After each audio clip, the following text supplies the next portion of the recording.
Praise the Lord. आप सबको मेरी ओर से प्यार भरा नमस्कार। दोस्तों, आज मैं आपको बाइबल की एक और सच्ची और प्रेरणादायक कहानी बताने जा रही हूँ, जिसका नाम है इब्राहिम, परमेश्वर का एक सच्चा मित्र। दोस्तों, आपसे आग्रह है इस वीडियो को अंत तक देखें और लाइक और शेयर भी करें। यदि अभी तक आपने सब्सक्राइब नहीं किया है तो कृपया सब्सक्राइब भी जरूर करें। पिछली कहानी में हमने नूह के बारे में बताया था। जल प्रलय के बाद नूह और उसका पूरा परिवार जिस जगह में बसने के लिए गए, उस जगह का नाम था उर। वह एक महत्वपूर्ण नगर था। वहां सुंदर सुंदर घर भी थे। कुछ वर्षों बाद उर और बाबुल के लोग नूह के समान वफादार नहीं रहे, या कहें परमेश्वर का भय नहीं मानते थे। जल प्रलय के 350 वर्ष बाद अंततः परमेश्वर भक्त नूह का भी देहांत हो जाता है। उसके 2 वर्ष बाद एक बालक पैदा हुआ जिसका नाम था अब्राम। बाद में उसका नाम इब्राहिम पड़ता है। अब्राम को परमेश्वर की कृपा दृष्टि प्राप्त थी, क्योंकि वह परमेश्वर की आज्ञा को दिल से मानता था। एक दिन परमेश्वर ने अब्राम से कहा, उर और अपने संबंधियों को छोड़कर उस देश चला जा जो मैं तुझे दिखाऊंगा। मैं तुम्हारे द्वारा एक महान राष्ट्र उत्पन्न करूंगा। तुम्हें आशीर्वाद दूंगा और तुम्हारा नाम इतना महान बनाऊंगा कि वह कल्याण का स्रोत बन जाएगा। तब अब्राम परमेश्वर के कहे अनुसार अपनी पत्नी सारै और अपने भतीजे लोट और पूरे परिवार के साथ उर नगर छोड़कर परमेश्वर के बताए स्थान की ओर चल दिया।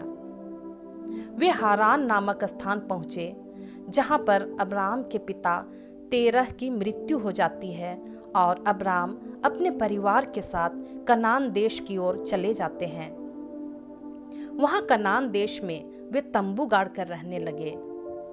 परमेश्वर के आशीर्वाद से अब्राम के पास बहुत सी भेड़ बकरियां थी तथा सैकड़ों नौकर भी थे, परंतु अब्राम और सारै की अपनी कोई संतान नहीं थी। जब अब्राम 99 वर्ष का था, परमेश्वर ने उससे कहा, तुम मेरे सामने निर्दोष आचरण करते हो। मैं प्रतिज्ञा करता हूं कि तू बहुत सी जातियों का मूल पिता होगा। तुम्हारे लिए मैं अपना विधान निर्धारित करूंगा। मैं तुम्हारे वंशजों की संख्या आकाश के तारों के समान बढ़ाऊंगा।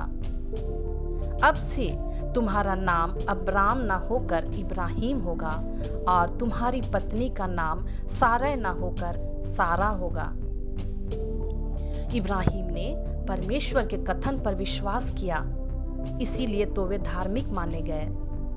जब परमेश्वर ने प्रतिज्ञा की थी, उसके बाद 1 वर्ष गुजर गए। इब्राहिम 100 वर्ष का तथा सारा 90 वर्ष की थी। प्रभु ने अपनी प्रतिज्ञा के अनुसार सारा पर कृपा दृष्टि की और सारा के प्रति अपना वचन पूरा किया। ईश्वर के द्वारा निश्चित समय पर इब्राहिम और सारा के वृद्धावस्था में भी एक पुत्र पैदा हुआ। उसका नाम था इसहाक। जब इसहाक थोड़ा बड़ा हुआ तो परमेश्वर ने इब्राहिम की परीक्षा ली। उसने इब्राहिम को पुकारा, इब्राहिम, इब्राहिम। इब्राहिम ने उत्तर दिया, मैं प्रस्तुत हूं। तब परमेश्वर ने कहा, तू अपने पुत्र, अपने इकलौते पुत्र, अपने परम प्रिय इसहाक को साथ ले जाकर मौर्य देश जाओ। वहां जिस पहाड़ पर मैं तुम्हें बताऊंगा उसे बलि चढ़ा देना। जो भी कि एक पिता के लिए यह बहुत कठिन काम था, लेकिन इब्राहिम के लिए परमेश्वर की आज्ञा से बढ़कर कुछ न थी। इब्राहिम बड़े सवेरे उठा। उसने लकड़ी, आग और छुरा लिए उस स्थान की ओर चल दिया जिसे ईश्वर ने बताया था। बालक इसहाक ने अपने पिता से पूछा, पिताजी, आग और लकड़ी तो हमारे पास है, पर होम का मेमना कहाँ है? इब्राहिम ने उत्तर दिया, बेटा, ईश्वर होम के मेमनों का प्रबंध कर देगा। इब्राहिम जब पर्वत पर पहुंचा तो उसने वहां एक वेदी बनाई, उस पर लकड़ी सजाई, इसहाक को बांधा और वेदी पर रख दिया। फिर उसने अपने पुत्र को बलि चढ़ाने के लिए हाथ बढ़ाकर छुरा उठा लिया, परंतु उसी क्षण परमेश्वर के स्वर्गदूत ने उसे पुकारा, इब्राहिम, इब्राहिम। इब्राहिम ने उत्तर दिया, मैं प्रस्तुत हूँ। दूत ने कहा, बालक पर हाथ ना उठाना, उसे कोई हानि नहीं पहुंचाना। अब मैं जान गया हूं कि तुम ईश्वर पर श्रद्धा रखते हो। तुमने मुझे अपने पुत्र, अपने इकलौते पुत्र को भी देने से इनकार नहीं किया। इब्राहिम की परमेश्वर पर कितनी आस्था थी। उसे यकीन था कि परमेश्वर के लिए कोई बात असंभव नहीं है।